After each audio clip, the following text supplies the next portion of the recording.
Story લેવી છે, બહુ મજાની છે. નંદીસેન મુનિ જેમને હજી શાંતિ લખી એ પછી જે ભગવાનના એવા વખતે બે જે થઈ ગયા. પેલાથી ડુંગર ઉપરથી જે આત્મહત્યા કરવા એવા હતી. એવા બે થઈ ગયા છે નંદીસેન બે મુનિ. કે ત્રણ છે નંદીસેન. હા, એટલે એવા અજીત શાંતિની બાબતમાં પણ અચ્છા બે મત છે. હા, કે કોઈ એમ કહે છે કે નેમિનાથ ભગવાન વાળા નંદીસેન મુનિ, નેમિનાથ અચ્છા, ભગવાનના સમય થયેલા તે, એટલે અને નેમનાથ ભગવાનના વખતે બી નંદીસેન મુનિ યસ, થયેલા. અને કોઈ એમ કહે છે કે મહાવીર સ્વામીના જે શિષ્ય નંદીસેન મુનિ, એટલે અજીત શાંતિ રચના માટે એમાં માટે પણ બે મતાંતર ચાલે છે.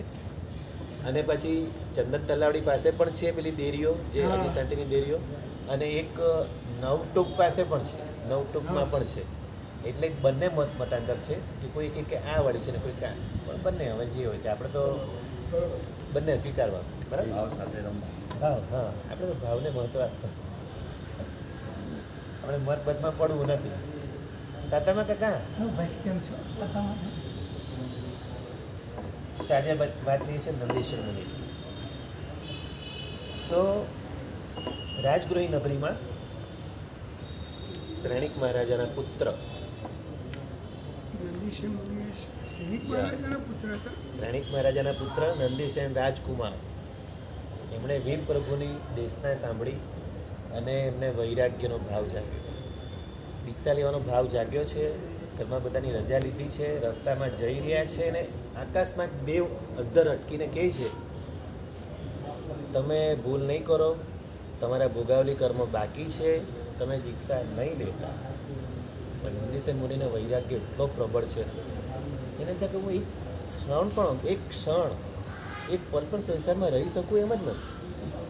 આવા સાક્ષાત પ્રભુ મને મળ્યા છે, તીર્થંકર મળ્યા છે, મારે આત્માનું કલ્યાણ કરવું જ છે, મારે તો દીક્ષા લેવી જ છે. કેવો ભાવ એમને કેવી વૈરાગ્ય. એટલે ગયા ભગવાન પાસે, ભગવાને પણ કીધું, મહાવીર સાહેબ ભગવાને પણ કીધું, તમારા ભોગાવલી કર્મો બાકી છે, થોડી વાર રોકાઈ જાઓ, ભોગાલી કર્મ પૂરા કરો, પછી દીક્ષા લો. નહીં પ્રભુ, મારે દીક્ષા લેવી જ છે, હું સંસારમાં રહી શકું એમ જ નથી. આવો વૈરાગ્ય આપણને ક્યારે મળશે? એવો ઉત્તમ વૈરાગ્ય કહેવાય. ભગવાન કહે છે તો પણ ના પ્રભુ, મારે દીક્ષા લેવી જ છે.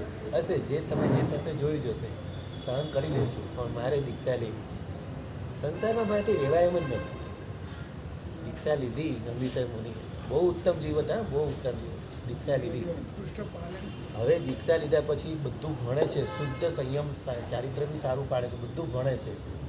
પણ હવે પેલું જે કીધેલું ને ભોગાવલી કર્મ ઉદયમાં, ત્યારે આટલો સમય ના આવ્યું. ભણ્યા બધું બહુ ઉત્તમ, વૈયાવચ બી સારું કર્યું, બધા જે મુનિ ભગવંતની વૈયાવચ બી સારી કરી.